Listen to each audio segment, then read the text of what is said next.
Hi everyone, I'm Josh. Welcome back to my channel. Today, I'm going to give you my December TBR.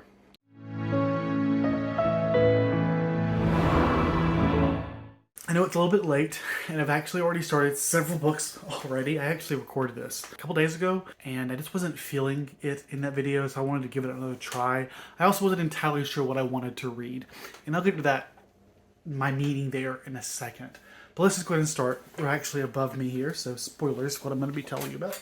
A lot of these books that are on this TBR are books that are either been on my TBR for a very long time, my physical TBR for a long time, or they are books that were on my TBR or close to being on one of my monthly TBRs this year and I never got to. This first one is the former, which is to say a book that's been on my TBR a while. I don't think my physical book's been here a while, but I actually have owned an Audible copy of this for the longest time. And I actually think I listened to like more than 50% of it like a year or so ago and I didn't finish it. So I want to make a point just to try and get to it this month. This is one of a few nonfiction that I have in my TBR this month. I had several more and I have since sort of gotten rid of them just because coming off of a nonfiction November, I wanted a different vibe for December. I don't know what I'm trying to say here. Like, I want to read fiction and nonfiction, and I've been in the mindset of reading fiction for the longest time. I want to adjust, want to readjust. While there was a lot of nonfiction on my shelf that I want to read, and beyond my shelf, there's a lot of fiction too. And so, sometimes it just takes some effort to recognize, Josh, this isn't what you want, okay? This isn't what you want. Change is okay. Change is okay. With that in mind, what is it that Josh wants? This is one that Josh wants to read. Obviously, it's on my TBR. Parable of the Talents, Book 2 of the Earthseed duology, by Octavia Butler. This is a book that I have yet to read, but I've read the first book, Parable of the Sower, twice. And that's because the first time I didn't care for it. The second time I was trying to give it a shot. And I actually fell in love with it the second time around. And I plan on reading this series when the Octavia Butler slow read gets to it sometime next year, I think. And I didn't want to basically read the first one for a third time and having not at least read the second one as first time. And so that's what I'm doing here. I want to make a point to get to it before the Octavia Butler slow read. Up next is a book that's been on my TBR, like my monthly TBR several times this year, and that is The Devourers by Introduce. This is a horror book about a monster that attacks a town or something. I read the synopsis in a previous TBR. I'm not going to do it again. I just remember being intrigued when I read the synopsis and I forgot it entirely. Wait a second. It said my mic was connected and I don't see a little microphone. It means it's not connected. But luckily, with my new phone, the microphone doesn't suck. But anyways, next up is a book. I'm not sure how long it's been on my TBR, my physical TBR. I think a decent while, several years at least. And this is one that I'm actually reading because it's a buddy read with Bree from Booktician, Mom and Me and Mom by Maya Angelou, book 7 in her autobiography series. The last one, which is one that was on my TBR in November, I did not get to, probably because I just wasn't feeling it. I had other books that I wanted to get to, and I just had a slower month. I mean, I definitely will this month because we're planning on having a live show talking about it sometime in December. I don't know when yet, but I presume she'll tell me, and I am actually waiting until she does before I read it because I want to read it and forget about it. But I'm excited to get to it and also sad, because it's the last of a series.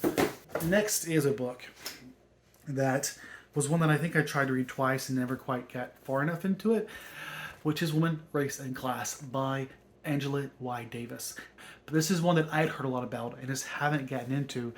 I tried reading it and I just didn't push through it, largely because it's a very intimidating book. There's a lot I want to get out of it, and trying to get everything I want out of it was just sort of a daunting thing. I ended up putting it down.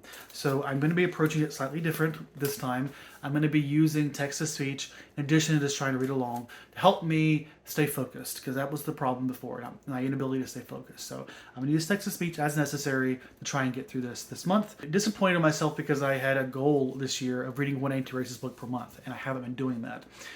I am curious to see how many I actually end up reading at the end of the year, just because I'm pretty sure there were months I read more than one, so maybe it ended up still being 12. I think I'm just going to rethink about my goal for that in the new year, because I want to make sure I'm focusing on it, but maybe one a month was just... A lot of these goals that I made for myself, I made when I was reading 20 books a month, and now I'm down to less than 10 books a month, and I just need to think about what is that my goals are, what my objectives are, right, and what I want to read throughout the year, and go from there. So I was in a bit of a...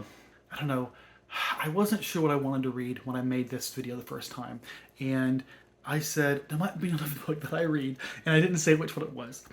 Later that night, maybe it was the next day actually, I felt compelled to pick up Gloria Bryan's History of the Future by A.S. King. This is a reread that I read at this point 2 years ago this month, so 2019, and I absolutely love this book. I've already finished it, spoilers, but what I will say without giving a full review is that I think it's very prescient. I think with so much that's been going on in the last 6 months or even less, with the attack on the Capitol January 6th, to the Supreme Court seriously considering and seeming open to the idea of completely overturning Roe versus Wade, the idea of a dystopia future where women lose their rights in the U.S. falls, is all too real. And a lot of the reviews in this book seem to take into question the dystopian nature of this book, whether it was actually realistic. And I think to think it's not is naive. And hopefully, with what's been going on, they'll be more aware of that, be more likely to take it seriously. Because I think if we don't take these things seriously, we don't act accordingly when it comes to taking action, recognizing that the things we do, the choices we make, affect the world we live in. And sadly, we're seeing that in all the worst ways in the last couple of years, last 5 years really. Before I get to the two of my TBR, I'm going to give another one that I just felt compelled to read. This is when I started rereading, Replay by Ken Groomwood. It's a time travel book that I had said was one of my favorite time travel books. It's basically Groundhog Day, where he gets to relive his life over and over again, where he gets born and is like wake up in his like 20-year-old self or 18-year-old self after he dies at age 40.